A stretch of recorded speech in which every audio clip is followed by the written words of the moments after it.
Salve galera, tô um pouco sumido aqui que eu não posto, né, desde as 6 da tarde, mas estamos aqui, tá? Estamos aqui pra gente trocar uma ideia. E aonde aqui? Brown, que lugar é esse que tu tá, né? Me é familiar, né? Vou até mostrar pra vocês aqui o cantinho, né? Vocês devem lembrar. Aqui, ó, não vou conseguir apoiar porque eu não tenho mais mesa aqui, ó. Mas vocês lembram desse cantinho aqui? Era aqui que a gente gravava, rapaziada, lembra? Né? Foi o primeiro cenário do nosso canal, esse cantinho aqui, eu sentava por aqui e aqui ficavam os livros, né? Que agora estão aqui embaixo, né? Eu tô aqui no antigo lugar que eu morava antes de me mudar para Niterói, né? Há mais ou menos um ano, exatamente há um ano, né? Outro dia fez um ano exato que eu mudei para Niterói e é sempre importante hoje, pô, vir visitar minha família aqui, certo? E sempre importante a gente ter gratidão por todo tipo de tempo que passa, né? No momento que eu saí daqui, eu devia ter uns 20, 30 mil inscritos no nosso canal. Hoje a gente está com quase 60. Hoje a gente está com o TikTok explodindo com quase 400 mil pessoas falando de tudo do futebol. E é sempre importante valorizar cada passo que a gente deu, cara. E sempre que eu olho para aquele cantinho ali, eu vejo que ele foi o começo de uma história. Assim como o quartinho ali que tem aqui do lado, né? Foi onde eu comecei a gravar os stories, né? E a partir dali a gente começou a pegar 10 mil, 20 mil no Brown e Fogo e a história começou. Beleza? Me emociono quase falando e vocês fazem parte disso. Bom, vamos falar um pouquinho sobre algumas situações. Primeiro, é importante, né, uma informação a respeito do Pedro Castro, tá? Pedro Castro vai conceder uma entrevista coletiva agora por volta das 11 da manhã, né, ali no horário do almoço. Botafogo TV vai publicar a entrevista do Pedro Castro. Já fiz uma pergunta para ele, né? Eu quero saber a resposta dele, vou divulgar aqui num vídeo para vocês.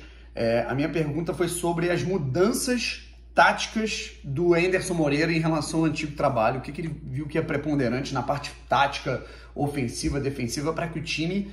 Hoje o Botafogo é o time em maior ascensão nas últimas rodadas do campeonato, né? A maior recuperação possível. O Botafogo estava em 14º,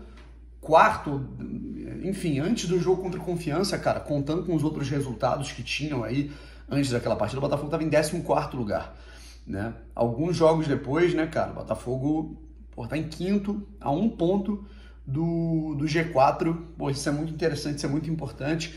E agora o Botafogo vai tentar, com toda a confiança do mundo, encarar a equipe do Coritiba, líder do campeonato, na sexta-feira. A questão é a seguinte, cara, eu acho que era o receio de todo mundo, né?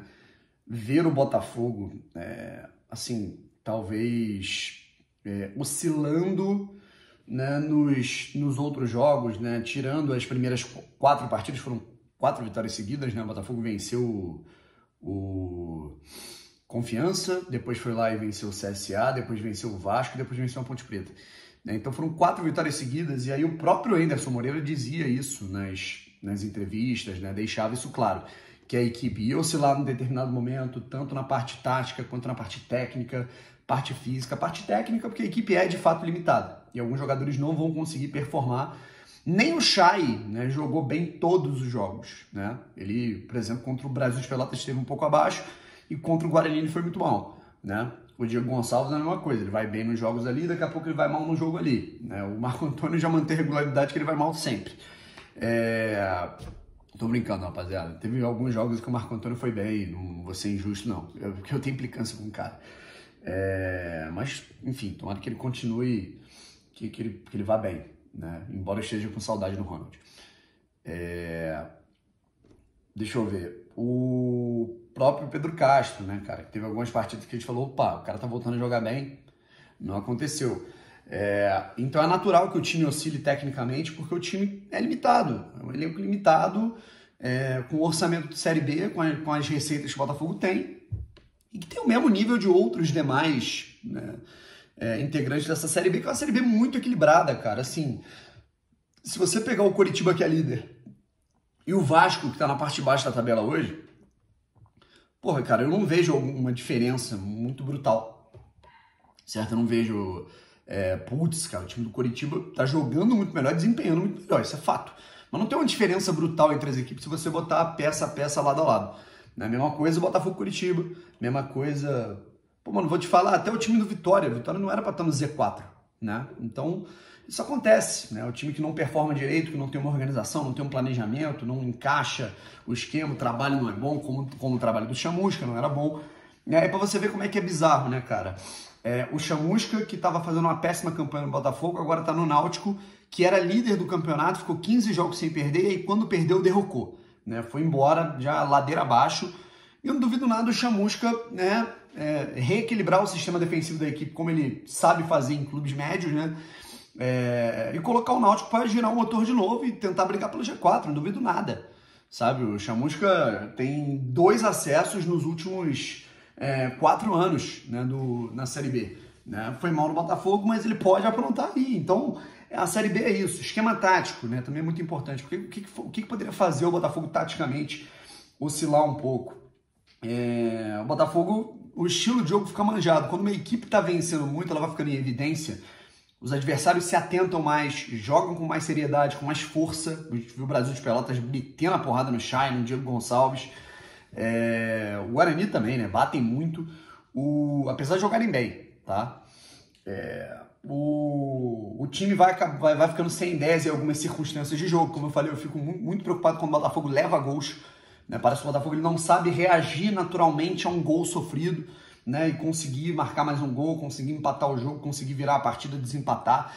Né? Então, é uma preocupação que eu tenho em relação a isso. Fisicamente é natural a oscilação, embora eu ache que o Botafogo tenha ido ok. Né? O Botafogo entregou resultados e conseguiu ali, eu diria que só em 2 jogos que o Botafogo oscilou completamente, vamos dizer, não terminou os 90 minutos bem fisicamente. Né? Guarani, né? O próprio Anderson falou muito disso, os jogadores estavam cansados. E o jogo do Vila Nova, que naturalmente eu acho que o Botafogo dosou errado, né? A questão de jogar no sol de meio-dia, né? Eu acho que o Botafogo dosou muito mal. E isso gastou muitas energias, né? No começo do segundo tempo e deu espaço para o Vila Nova respirar. Então eu acho que é natural uma oscilação, só que agora essa oscilação, graças a Deus, ela tá demorando. Sabe? A gente viu aí, o Botafogo vencendo 4 jogos seguidos, aí foi enfrentar o Operário, acabou perdendo fora de casa, né? Numa falha individual. Talvez se não fosse essa falha e se dessem, né, vamos colocar assim, os erros de arbitragem assim, foi pelo menos um pênalti, né? Foram 2 lances de pênalti, um muito interpretativo dessa questão da mão e o outro foi muito pênalti, né, na cabeçada do Gilvan. Talvez o Botafogo pelo menos empatasse, a gente poderia estar com 1 ponto ali a mais empatado com o Avaí, né, na 4ª posição, né, ou dependendo até no próprio G4, né, porque não sei como é que tá o saldo, o número de vitórias eu não conferi, tá? E aí depois o Botafogo empatou com o Guarani, o que eu considero natural, não é um resultado trágico, né? E depois venceu os 2 jogos em casa, Brasil de Pelotas e Vila Nova, mesmo que oscilando, né? Enfim, tomando sufoco. O Botafogo entregou o resultado, isso é muito importante. Mesmo com algumas oscilações táticas, técnicas, físicas, o Botafogo segue entregando o resultado, segue sabendo o que fazer jogo a jogo. Isso é muito importante, isso vai ser importante para a sequência do campeonato. Vai chegar um momento que o Botafogo realmente vai jogar mal, vai ser aquele jogo que a gente fala, caralho, tá ruim, hein? Piorou. Isso vai acontecer, isso acontece com todo time limitado. No meio ali do segundo turno a gente vai falar, puta, que partida de merda, hein, cara? Aí fica complicado. E o importante é o Botafogo seguir desempenhando em termos de resultado, seguir entregando o resultado, seguir entregando o número de pontos. Isso é uma parada que me deixa feliz. Galera, e agora eu quero falar um pouquinho sobre esses últimos jogos aí.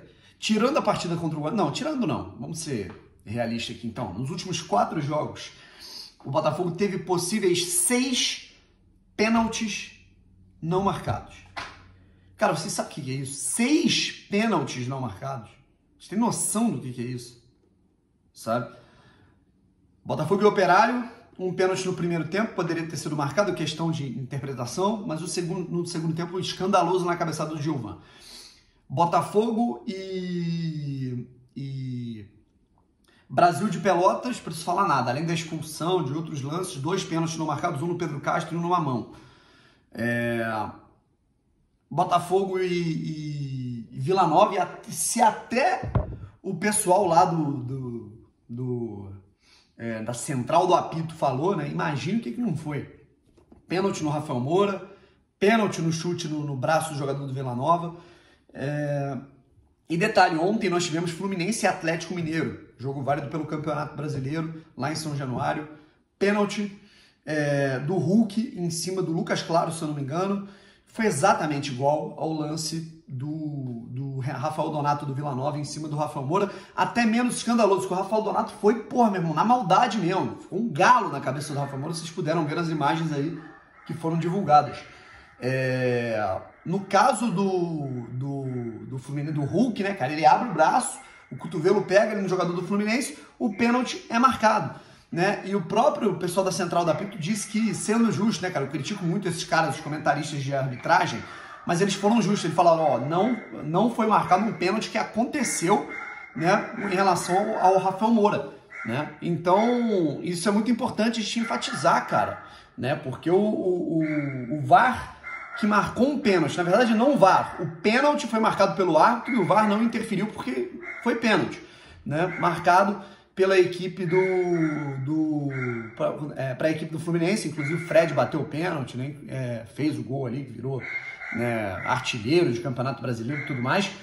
E na Série B, nem o árbitro de campo e nem o VAR, né, marcam uma coisa idêntica. São dois lances idênticos e que tiveram marcações antagônicas. Um não foi nada, com checagem de VAR, e o outro foi pênalti. Então, eu acho que isso é um indício do que vai ser esse VAR na Série B. Além de toda a questão tecnológica, a questão das linhas calibradas por conta dos estádios, né, que não tem os melhores monitoramentos de câmera, né, cara? São estádios acanhados, como o do Vila Nova, como o do Confiança,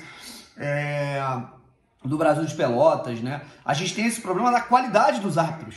Porque se a qualidade dos árbitros que apitam Série B é ruim, a qualidade dos caras que vão estar na cabine do VAR também vai ser ruim. Então se preparem, cara, que isso foi a primeira rodada. Até o pessoal da comentarista de arbitragem da TV falou, né, que a primeira rodada do VAR foi trágica no Campeonato Brasileiro em vários jogos.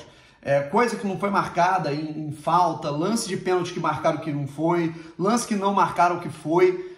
E a gente está na primeira rodada, rapaziada. Temos mais 18 jogos do Campeonato Brasileiro Série B, 18 jogos pro Botafogo, 18 rodadas, né, para todo mundo. Então, 9 jogos por rodada. Na boa, gente, muita coisa vai acontecer e muito time vai ser prejudicado pelo que vai ser esse VAR na Série B. E eu espero que não seja mais o Botafogo, né? Tomara que o Botafogo fique muito visado aí com esses erros escandalosos nos últimos jogos e ninguém entenda contra o Botafogo, certo? Eu tô falando aqui mais na esperança mesmo, porque o que eu acho que vai acontecer é o contrário. Gente, vamos ficando por aqui. Terminar meu cafezinho que já tá morno, rapaziada. Fui! Hoje tô pensando em fazer live, tá? Em algum momento do dia. E depois a gente publica outro vídeo. Valeu? Tchau, tchau.